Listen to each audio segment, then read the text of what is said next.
ontem o Flamengo fez um jogo que o torcedor gosta, que é dominar o adversário, aproveitar as oportunidades, dominar o adversário.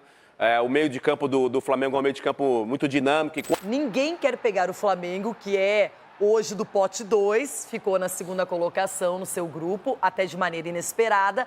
Porém, a gente sabe também que o Flamengo não quer encarar um Palmeiras, um Atlético Mineiro, um River Plate. Dá para escolher adversário daqui para frente. Libertadores nas oitavas para frente. Começa logo, hein? Que é a questão do mata-mata, Loirão. Não dá para você escolher adversário, mas fato é que essas oitavas de final vai ser interessante. Torcedor do Flamengo, mais um vídeo aqui para o canal. Bora dar uma olhada aqui do Jogo Aberto. A Renata Fã e Dailson falando sobre a vitória do Mengão ontem contra o Milionários. 3-0, o Flamengo atropelou, está classificado para as oitavas de final da Libertadores.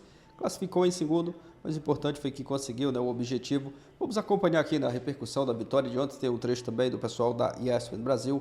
Link aqui do canal né, do Jogo Aberto e também da ESPN como créditos ao vídeo. Deixa o like para estar fortalecendo, mas agora sem enrolação. Bora pro vídeo, galera. O torcedor passou por cima do Milionários, 3-0, meio campo funcionando, o time dando uma resposta, Gabigol o tempo inteiro no banco de reservas.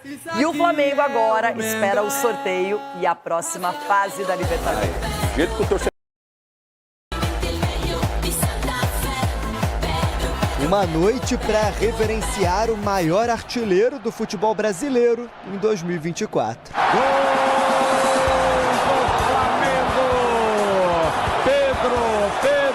Em um dia que só a vitória interessava, Pedro decidiu a partida com 2 bolas na rede e a primeira nem demorou para acontecer. Apenas 6 minutos e 1-0.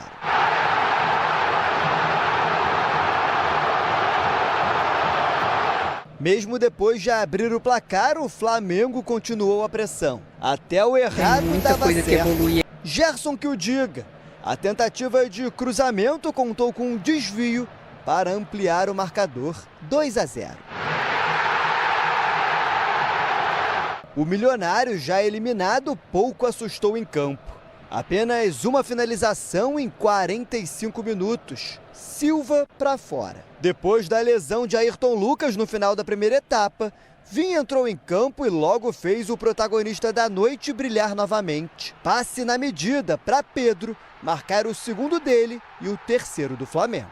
O Bandeira chegou a marcar impedimento, mas a arbitragem de vídeo conferiu a posição legal para validar o 20º gol do atacante na temporada. E quando a fase é boa, por que não arriscar, não é mesmo? Por pouco não sai o quarto, mas não só Pedro queria ampliar. Luiz Araújo bateu para fora. A resposta colombiana se resumiu a essa defesa de Rossi. A única baixa rubro-negra na partida foi a expulsão de Bruno Henrique. O atacante tinha acabado de entrar em campo, voltando de lesão, e aos 42 minutos do segundo tempo levou o cartão vermelho por essa entrada em parede. E quando você volta assim, você demonstra muita vontade. Foi até um lance desse tipo, ele acabou dando o carrinho ali. Teve a infelicidade que o jogador do Milionários acabou botando o pé na frente, nem foi na maldade, ele visou somente a bola, mas aconteceu. Mas desejar fosse para ele que na outra partida ele vai estar de volta e vai nos ajudar muito. Nada que implique no resultado. Fim de jogo, 3-0. A vitória foi especial por dois motivos. Primeiro, porque garantiu a vaga nas oitavas de final. Segundo, que foi a 100ª vez que o Flamengo venceu na história da Libertadores. Tínhamos que fazer a nossa parte aqui, fizemos muito bem feito, tivemos um primeiro tempo ali muito intenso, onde conseguimos uma boa vantagem, no segundo tempo conseguimos administrar mais. Para essas fases seguintes agora é aproveitar a nossa torcida, porque isso tem sido o nosso forte nesse ano. Quando a gente joga em casa, a gente tem sido muito forte dentro do Maracanã. Em segundo do grupo, com 10 pontos atrás do Bolívar, que somou 13, o Flamengo ficará no pote 2 do sorteio da próxima fase, podendo pegar adversários como Fluminense, Palmeiras e Atlético Mineiro, além de decidir a vaga para as quartas como visitante. Há uma desvantagem, sim. Nós queríamos decidir na nossa casa, nós queríamos ser primeiro. Agora a equipe tem suficientemente qualidade e capacidade técnica e mental para decidir dentro ou fora de casa. Para ganhar a Libertadores tem que estar disposto a enfrentar qualquer tipo de adversário, seja classificando em primeiro ou segundo. É sempre melhor terminar jogando em casa, mas cabe a nós agora prepararmos o plano da melhor maneira possível para se classificar. Para começo de conversa, surpresa Davi Luiz e Fabrício Bruno no banco o tempo todo? Mesmo que a gente já saiba que a negociação com o West Ham esteja em andamento? A tendência aí, Loirão, pode ser que seja o Léo Ortiz e o Léo Pereira, né? A dupla de zaga, né? Mas o Davi Luiz jogou bem, cara. Fez um bom jogo, um jogo seguro, se apresentando ali no sistema ofensivo. Isso mostra ali o profissionalismo. Acho que não é fácil também para um jogador do nível do Davi Luiz ficar tanto tempo no banco de reserva, né? Mas mostra o profissionalismo. E ontem o Flamengo fez um jogo que o torcedor gosta, que é dominar o adversário, aproveitar as oportunidades, dominar o adversário. O meio de campo do Flamengo é um meio de campo muito dinâmico e quando funciona, dá trabalho para o adversário. O Arrascaeta, por exemplo, ainda fisicamente você vê que ele está sentindo um pouco, mas é uma questão de tempo também para ele alcançar o nível ideal. E vem forte esse Flamengo aí na Libertadores. Agora eu quero falar sobre um jogador que toda vez que os assuntos fervem no Flamengo, ele é deixado de lado, que é o Pedro. Muita gente queria saber a reação do torcedor com o Gabigol, como vai ser Maracanã, Gabigol, a história da camisa do Corinthians. Mas posso falar uma coisa? Enquanto isso, o Pedro tem 20 gols na temporada. É um cara que daqui a pouco, se as opções não aparecerem, pode estar na Copa América, também convocado pelo Dorival. E é eficaz, efetivo, fez 2 gols ontem. Eu sou fã do futebol dele e acho que nem sempre ele é valorizado pela mídia e pela torcida. Ele tem um perfil de um jogador mais tranquilo, né? Ele não é um jogador polêmico, ele não é um jogador de estar toda hora dando entrevista, aparecendo, opinando, enfim, falando das coisas dele. É um cara mais reservado e a melhor resposta para esse tipo de jogador, com essa personalidade, é o campo. O campo fala. E ele tem jogado bem, ele já oscilou bastante naquela fase de será que dá para jogar Gabigol com Pedro, Pedro com Gabigol, e ele sempre na dele, sempre esperando. Ele foi deixado de lado pelo Sampaoli, teve o fato da agressão, né, que ele sofreu, e agora eu acho que ele começou a temporada em alta e é um cara que eu tenho muita expectativa até o final do ano, acho que ele vai ajudar e muito o Flamengo. E mesmo depois daquele episódio triste da agressão do preparador físico do Sampaoli com o Pedro, mesmo assim ele ficou na dele, não deu declaração nenhuma polêmica e tal, e continuou jogando, continuou fazendo gol. Parabéns pela postura também, interessante. E aí tem esse lado do Gabigol, as câmeras toda hora procurando o Gabigol, que ficou mais uma vez o tempo inteiro no banco de reservas, não foi acionado pelo Tite. Completamente o perfil diferente que a gente falou agora do Pedro, né? O Gabigol é o artista, o Gabigol é a celebridade, ele gosta de estar envolvido, provavelmente gosta que o nome dele seja falado constantemente na imprensa, seja positivamente ou negativamente, e nesse momento o Gabigol está com a imagem arranhada com o torcedor flamenguista e é questão de tempo para ele tentar recuperar, se caso ele voltar a jogar com a camisa do Flamengo. Agora vamos pensar de forma prática. Ninguém quer pegar o Flamengo, que é hoje do pote 2, ficou na segunda colocação no seu grupo, até de maneira inesperada, porém a gente sabe também que o Flamengo não quer encarar um Palmeiras, um Atlético Mineiro, um River Plate. Eu vou fazer o discurso politicamente correto, né? Não dá para escolher adversário daqui para frente. Libertadores nas oitavas para frente. Começa logo, hein? Que é a questão do mata-mata, Loirão. Não dá para você escolher adversário, mas fato é que essas oitavas de final vai ser interessante, porque vai ter com certeza aí um confronto brasileiro. Propósito, professor, vamos fazer aqui uma suposição. Você é o presidente do Unzelt Futebol Clube. Opa, então deixa eu fazer. Você terminou a fase de presidente. E o Unzelt Futebol Clube terminou a fase de grupos da Libertadores em primeiro lugar. Sim. Você está lá na sede da Comebol em Luque, no Paraguai. Terminou como 2 Zelt, então. Tá? Você é primeiro. E aí vai ser anunciado... eu sou primeiro, eu sou Você é o primeiro, você é o presidente do clube, você foi primeiro do seu grupo, e vai ser anunciado o seu adversário e eu quero ver a reação da cara do presidente. Certo. Certo? Certo. O equipo que vai enfrentar o Zete Futebol Clube, tirou lá a bolinha, Flamengo de Brasil. Um emoji pra você. Sua cara, vai. Emoji. Tá parecendo Esqueceram de Mim? Igual, Meio Macaulay Culkin. Só isso? Como só. Eu acho que teria que ser um assim. Desespero absoluto. Acho que o Damari tá melhor. Depende olha o do Damari, time. olha o Damari. Olha o Damari, pegou o Flamengo. Tá mais... O seu foi bom também, professor, mas o Damari tá mais realista. Eu boto fé no meu time. Vamos com Rafael Marques, está lá no Maracanã. Palco do jogo de ontem e do jogo de hoje também, né? Fluminense e Aliança Lima. Bom dia, Rafa, tudo bem? Que cara você faria se o seu time fosse sorteado contra o Flamengo? Flamengo de Brasil contra o Rafa Marques Futebol Clube. Bom dia, Abel, Celso, Nath, Mari, fãs de esporte conectados com a gente aqui dentro do Futebol 360. Eu faria assim, ó. Como que a gente não tem jeito, né? Tem Fazer que o enfrentar quê, mesmo. né? Vamos pra cima, mas né? Olha, eu aposto que um jogo... É claro, um confronto entre o Zé e o Timaripe seria um jogo de muitos gols. São dois defensores do futebol ofensivo. Seria um 6-6. Esse confronto, sem sombra de dúvidas. Parceirinhos, né? Os times com O professor é meio retranqueiro, ofensiva, viu? Professor. O professor é meio retranqueiro. Não, retranqueiro é Rafael Prati. Depende do Vamos fazer a regulamento. justiça aqui. Retranqueiro na mesa é o Prati. E o Eugênio Leal é maquiado, porque gosta muito do futebol uruguaio e tal. Então você fica na dúvida se ele é faceirinho ou se ele é retranqueiro.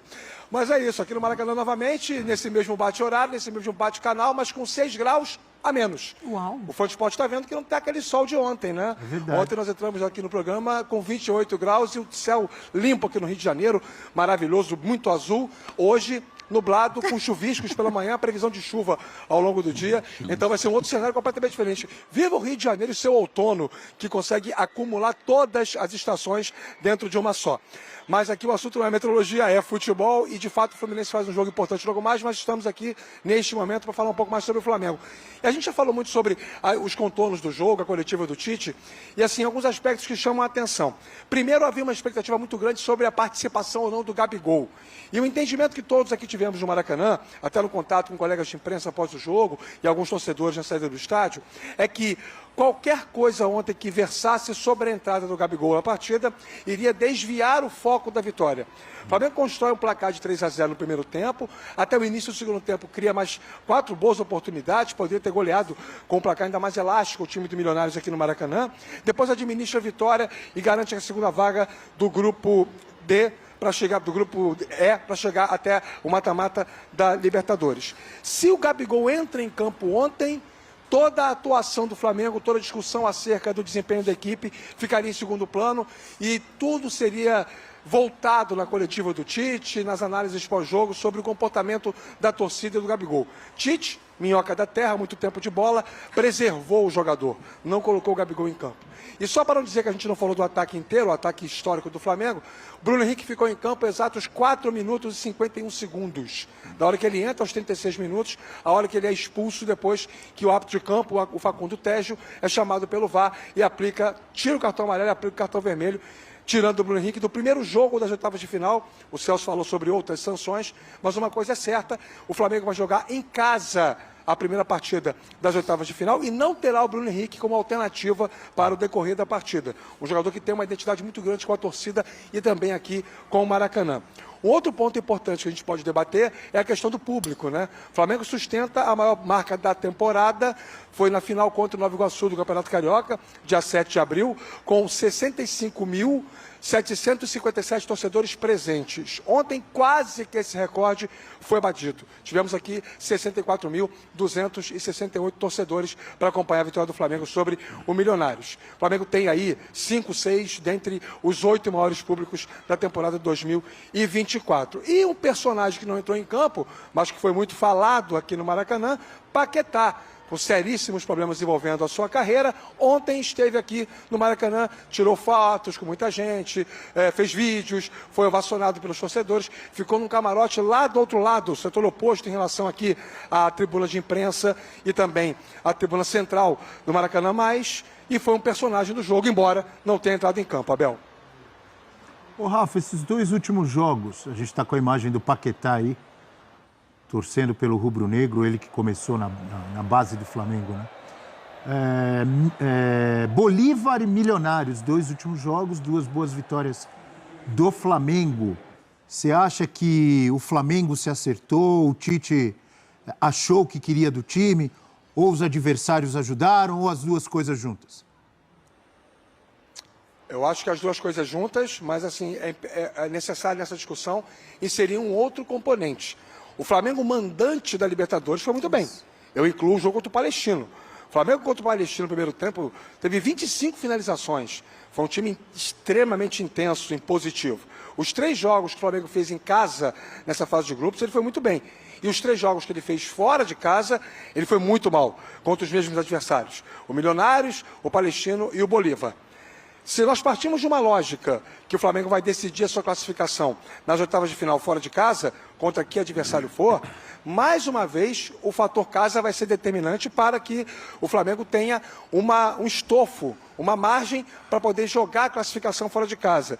Eu sei que você, Abel, é partidário da tese que essa história de mando de campo não tem muita relevância assim, mas o que o Flamengo mostra esse ano na Libertadores, embora ele sustente aí uma condição média na competição nos últimos 5 anos muito alta, tanto dentro quanto fora de casa, mas o que o Flamengo mostra nesta edição é que, para ele, o Maracanã é um 12º jogador de fato. O Flamengo consegue fazer do seu estádio, tem feito até aqui, uma diferença técnica importante. Então, assim, é o Flamengo dos últimos 2 jogos, eu estendo ao jogo contra o Palestino, e aí você tem um hiato entre o jogo contra o Palestino e o jogo contra o Corinthians pelo Campeonato Brasileiro, em que o Flamengo teve apenas uma vitória em 6 jogos contra o Amazonas e foi vaiado, e aí foi uma fase muito ruim, de instabilidade técnica, de uma certa falta de identidade coletiva, de uma má fase, performance abaixo de jogadores vitais, como o Gerson, como os próprios laterais, como o próprio Pedro um pouco mais ausente. E aí o Flamengo vai se recuperar a partir daquele jogo contra o Corinthians, né? E aí coincide de ser esse período agora em que recebeu as últimas 2 rodadas em casa na Conmebol Libertadores por ser o cabeça de chave. Acho muito interessante isso que você acaba de citar, esse histórico do Flamengo nessa Libertadores, com jogos muito bons em casa e jogos ruins fora de casa, porque isso é algo que o Tite sempre combateu. Ele citou isso na entrevista coletiva de ontem, pós-jogo, muito a isso. quando ele disse que esse Flamengo tem que jogar igual dentro e fora de casa, ele quer isso. Sim. Mas, historicamente, o Tite... Eu lembro com o Corinthians de 2015, eu lembro de entrevistas do Tite, Corinthians campeão brasileiro, jogando um bolão em 2015 com o Renato Augusto, Jadson e companhia, jogava muita bola dentro e fora de casa, e o Tite, eu lembro de entrevistas dele falando que queria o time jogando assim. O Corinthians campeão da Libertadores, invicto 2012, ganhou do Santos na Vila Belmiro, jogou bem, empatou com o Boca na Bombonera. Com o Grêmio campeão da Copa do Brasil de 2001, ganhou com um jogaço em cima do Corinthians no Morumbi, com o técnico Tite. Então, pelo que eu conheço do Tite, pelo histórico do Tite, ele vai trabalhar muito para esse Flamengo, já nas oitavas, jogar muito mais bola fora de casa. Mas esse time... Estou certo ou estou errado? Não, esse time não tem que ver casa. Nem casa, nem fora. Mas o Corinthians de 2015... Mas o Rafa acaba de trazer. O time está jogando mal fora na Libertadores. Tem que corrigir isso aí. Não pode perder em casa e tem que passar a se impor fora. Agora, o Corinthians de 2012, por exemplo, que era um time com menos recursos técnicos e até com menos credibilidade antes do título, nos mata-matas com o Tite, só ganhou uma fora, que foi do Santos. E mesmo assim, fora em seu país. Só uma? Do Santos, que era o campeão da Libertadores. Empatou. Com Neymar e companhia, amigo. Empatou no Equador com o Emelec e ganhou aqui. Empatou com o Vasco. Empatou com o Vasco fora, ganhou aqui. Empatou com o Boca fora e ganhou aqui. Então, tudo bem, mas ali tinha uma desculpa. Não era um time que sobrava mas também não perdeu fora, né? Assim é a Libertadores. Agora, esse time do Flamengo, ele sobra tecnicamente. E olha contra quem que foi, gente. Concordo com você, tem que jogar bem fora também. E Bolívar. Bolívar, a parte que o Bolívar em casa foi 100%. É a qualidade técnica dos adversários. Do Flamengo e dos adversários. Sim. A distância era muito grande para ter sofrido assim fora de casa. Eu só relevo o Bolívar. O Bolívar, eu também relevo. Por ser a altitude de 3.700 de La Paz, que quase todos os times sofrem lá. E por ser os outros dois não. Nessa Libertadores. O Bolívar foi 100% em casa nessa Libertadores. Aí tá perdoado, o resto não. Ontem o Tite se apoiou muito a isso, até falou, né, sobre a psicologia, que os psicólogos poderiam explicar um pouco melhor sobre o desempenho do time dentro de casa, e ele se apoiou também muito ao calendário, né? Ele questionado sobre o desempenho, questionado sobre se o Flamengo não deveria ter terminado em primeiro lugar desse grupo, porque nível técnico, muita distância, né? Tirando, claro, o outro adversário, mas ele se apoiou muito ao calendário, falou sobre como o calendário é puxado, sobre como aperta muito de uma partida para outra, enfim, ele trouxe algumas questões ontem na coletiva. Natália Ferrão, fale sobre... Essa questão do calendário eu não concordo não, porque o calendário é ajustado para todo mundo. É ajustado para o Fluminense, é ajustado para o Grêmio, é ajustado para o Inter, é ajustado para o Corinthians, é ajustado para todo mundo. Time que está em competições, em várias competições, que tem time para brigar por todas as competições, vai ter o calendário ajustado. Agora, vale lembrar que ele teve um tempo de folga aí, recentemente. Então, assim, colocar no calendário, mais uma vez, para mim a questão está muito mais no planejamento que foi equivocado para a primeira parte dessa fase de grupos da Libertadores do que propriamente qualquer outra coisa. O desempenho muito abaixo, um desempenho muito abaixo não só na Libertadores, mas contra o Amazonas também, em que poderia se impor tecnicamente, poderia se impor taticamente e não consegue. Então, assim, parece que o Flamengo tem um caminho, já demonstrou que pode jogar melhor. Então, vamos ver como é que vai ser esse comportamento do Flamengo. O Flamengo tem dificuldade para jogar com um time que joga com linha abaixo. Dependendo do outro time que vai vir, o Flamengo vai ter que encontrar repertório. O Tite vai encontrar esse repertório? Ou ele vai continuar fazendo as mesmas alterações que normalmente ele faz? Ou ele vai continuar... Porque a gente acabou de falar da questão do repertório do Hulk, né? A gente citou o que o Milito fez, mudando o Scarpa de posição, tudo mais. Então, basta o Tite achar alternativas, porque material humano ele tem. Material de qualidade ele tem. Muito mais do que qualquer outro. Então, basta ao Tite, que já foi técnico de seleção, multicampeão aí pelos clubes que passou, achar alternativas para o Flamengo, porque, o que eu repito, o problema de não decidir em casa é que dependendo do time que você vai enfrentar e dependendo do resultado, porque a gente está falando o Flamengo não vai pegar um Milionários nas oitavas. O sarrafo dos adversários vai subir. Vai ser um dos primeiros. E o nível de exigência é muito maior. Palmeiras, Atlético, River Plate, Exato. Fluminense. Exato. Um desses aí. E o Flamengo tem condições de bater cabeça com todos eles. Só que é aquilo, o nível de exigência é diferente. E quem vai ter que encontrar o repertório para esse nível de exigência é o Tite. Você falou da força do elenco, do que o Tite tem na mão. Tem 2 atacantes históricos, um em grande fase e outro numa fase de baixa, mas tão ou mais histórico. Tem mais história ali com a camisa rubro-negra, que é o Gabigol. Ainda mais porque é Libertadores, né? E aí a gente tem o número dos dois em Libertadores. Olha, Pedro e Gabigol pelo Flamengo na Libertadores. Professor Celso, o Pedro, 39 jogos, 24 gols. Dá uma média maior que a do Gabigol, 0,62. Mas tem 2 gols do Gabigol aí que tem peso 200. 3. 2 contra o River Plate e 1 contra o Atlético Paranaense, não é isso? 2 jogos, né? E ele faz gol, inclusive, na final perdida para o Palmeiras, né? Mas lembrando que contra o Atlético Paranaense o Pedro estava também. Os dois ótimos, contar com os dois, ótimo, mas no momento, realmente, o titular absoluto é o Pedro. Foi-se o tempo em que a gente tinha aquela discussão se podem jogar juntos, e tinha essa discussão muito mais em função do Pedro, que não tinha o espaço. Naquele momento, o espaço era do Gabigol, tinha até um certo temor por parte até dos técnicos do Flamengo de mexer no Gabigol. Era muito mais fácil não dar a camisa do Pedro, porque o Pedro era mais bonzinho. Agora a diferença é muito grande, né? Não tem como a gente cogitar. O Gabigol, no meio de todo esse processo, vai ter que acelerar, se ele pensar em ter alguma chance aí, acelerar tudo o que ele não vem fazendo. A diferença entre os dois hoje... Mas não tem tido oportunidade também, né? Mas quando teve também não mostrou, não. Nessa temporada, as oportunidades que ele teve, elas são... Eu sempre coloco esse asterisco, não estou defendendo, porque a temporada no ano passado do Gabigol foi horrorosa, assim como todo o time do Flamengo. Mas, nessa temporada, ele pouco jogou, né?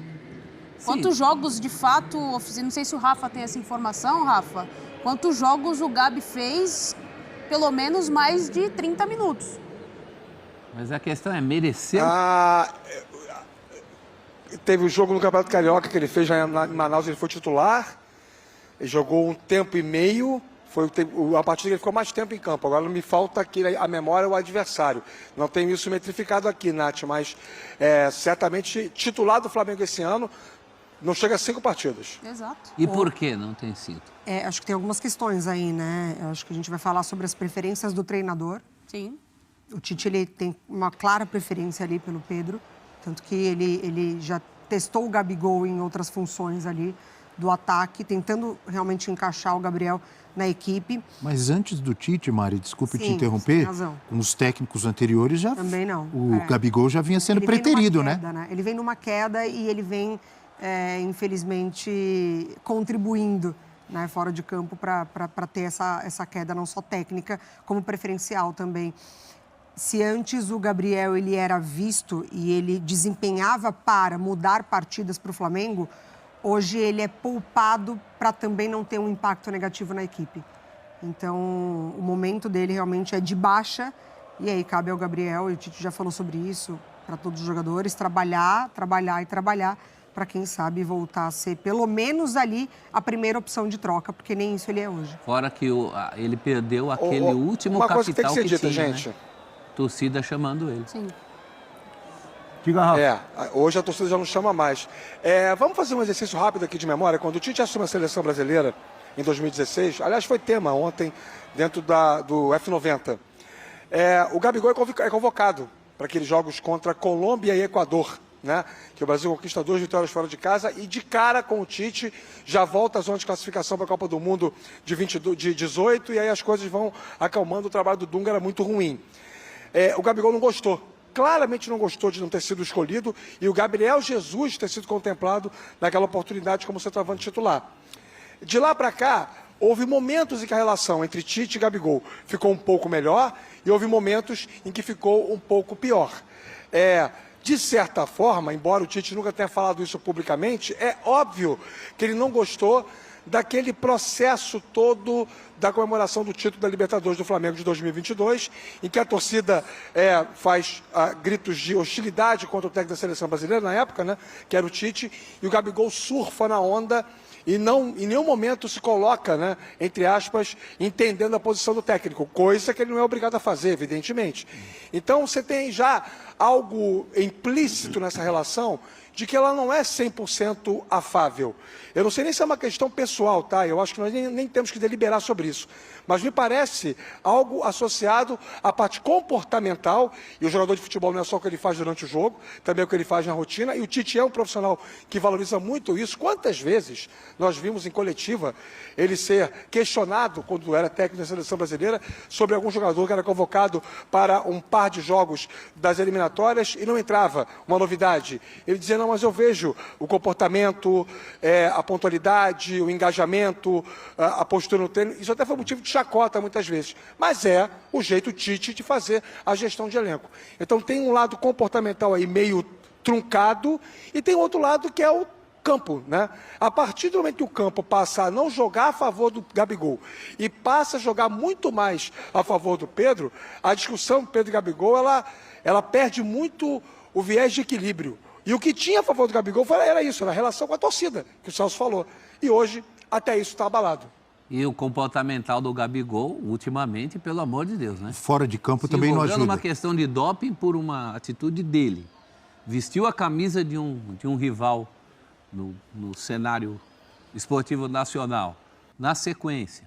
Então fica muito difícil defender, porque ele já não tem o futebol a seu favor, ele não está fazendo gols há muito tempo, ele não tem participado dos jogos efetivamente, só tinha o capitão da torcida chamando, agora ficou muito difícil. Só para completar o assunto Flamengo e para nos despedirmos do amigo Rafa Marques, o rei da Tijuca, o rei do Andaraí, o rei do Maracanã, o rei de Vila Isabel, o grande Rafael Marques. Rafa, agora há pouco a gente estava com imagens do Gabigol, tinha uma tarja fazendo a seguinte pergunta: o maior castigo para Gabigol é ter sido ignorado pela torcida? Essa frase, ela é real? Eu não sei se você ontem, acho que você estava na cabine trabalhando também para a rádio, foi uma indiferença, não houve reação nenhuma, ou praticamente nenhuma, nem em vaias, nem em gente chamando, gritando o nome dele. Foi meio que ignorado mesmo, o Gabigol? Eu acho que esse é o melhor dos cenários, assim, dentro das possibilidades, porque poderia ser vaiado no aquecimento, poderia ser vaiado durante o jogo em algum momento, por alguma situação associada a um comportamento dele no banco de reservas, independentemente de entrar em campo ou não. Eu acho até que foi vantajoso para ele isso, né? Quando se fala sobre indiferença, a gente tende a achar que isso é algo que vai fazer mal à pessoa, mas talvez, neste momento, até não faça mal ao Gabigol esse comportamento do torcedor, não. Depende do ego da pessoa, viu? Pro fã de esporte. Também depende. Mas no caso do Gabigol, eu acho que ele fez um teste perigoso. Quando ele faz o que ele faz com a Corinthians, e não adianta que não há nada que me convença que foi uma ação impensada, boba, ingênua, alguma intenção o Gabigol tinha quando ele fez aquilo, quando ele estava no lugar com outras pessoas e os seus respectivos aparelhos celulares disponíveis e veste a camisa do Corinthians. Estando ele em casa, na praia, no shopping, não importa. O jogador de futebol, principalmente no Brasil, e aquele que tem uma tendência a ser um jogador mais afamado, mais laureado pelo torcedor, muitos deles atingem um nível de intocabilidade que acham que não tem mais que fazer nenhum tipo de cuidado em relação à sua imagem, porque atingiram um patamar muito elevado. E quando a gente fala sobre direito de imagem, é uma coisa muito pouco discutida, debatida no futebol brasileiro, Abel e amigos. Dentre as cláusulas de um contrato de imagem, consta a preservação da instituição que você defende. Então o Gabigol não poderia sequer cogitar a possibilidade de ir no banheiro, se ele quisesse, com aquela camisa do Corinthians, se houvesse algum risco dele ser filmado, dele ser fotografado. Então, assim, alguma intenção ele tinha, tá? Para mim, está muito claro isso. Mas a partir do momento que isso acontece, que essa situação ela se desenvolve, e há o abalo, a intenção de medição de força que talvez o Gabigol tivesse tido naquele momento, ela desenvolve aquela história do tiro que sai pela culatra. E aí a reação da torcida é péssima e o Tite não vai expor o jogador também, porque expondo o jogador, ele vai estar expondo o Flamengo, o trabalho dele. Então vai segurar um pouquinho mais o Gabigol. Galera, é isso. O Flamengo ontem fez uma ótima partida, uma bela atuação contra o Milionários. Principalmente o primeiro tempo, foi um bom jogo do Flamengo. E poderia até ter feito mais gols, se tivesse sido um pouco mais eficiente ali nas finalizações, teria até construído uma goleada ainda maior, né? 3-0 para mim já é goleada. O Flamengo fez um bom jogo. Pedro, né, tá arrebentando, jogando muita bola. Ontem marcou 2 gols e tá jogando demais, né? Ajudando o Flamengo a conseguir o objetivo, que é a vaga nas oitavas de final da Libertadores. Gerson, que às vezes criticado, né, pela torcida, ontem fez um bom jogo também. Davi Luiz, que com a venda do Fabrício Bruno, pode até ser, né, que assuma a titularidade do Flamengo. Ontem fez um bom jogo, o Davi Luiz. Ele que às vezes não entra bem, mas ontem teve essa oportunidade, né, de ser titular. Fez uma ótima partida, até participou de gol e fez uma partidaça. Mas eu não vou ficar citando nomes aqui, né, individualmente. O Flamengo ontem foi bem, o coletivo funcionou bem demais. Destaque também ali para a defesa do Flamengo, que é muito difícil, né, tomar gols. Ontem passando mais uma vez um jogo, né, uma partida sem sofrer gols e uma vitória importante. O Flamengo tem que manter uma regularidade, né? O que está difícil de acontecer. Às vezes o Flamengo faz uma partida jogando bem, como fez contra o Bolívar. Jogo seguinte contra o Amazonas já foi outra postura.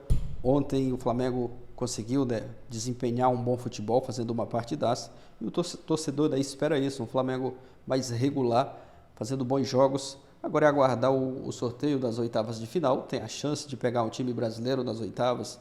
O Atlético Mineiro, Palmeiras, São Paulo hoje, se avançar em primeiro, já está classificado, mas tem o jogo aí, se vencer, avança em primeiro. Tem a chance também de pegar um River Plate, né? E já reeditar ali a final de 2019, né? Foi Flamengo e River Plate. Quem sabe o Flamengo se reencontrar aí com o River Plate após aquela final. Então, as oitavas aí tem tudo para ser jogo, ter né, duelos bem interessantes, mas vamos aguardar, né? O Flamengo, eu acredito que chega muito forte nas oitavas.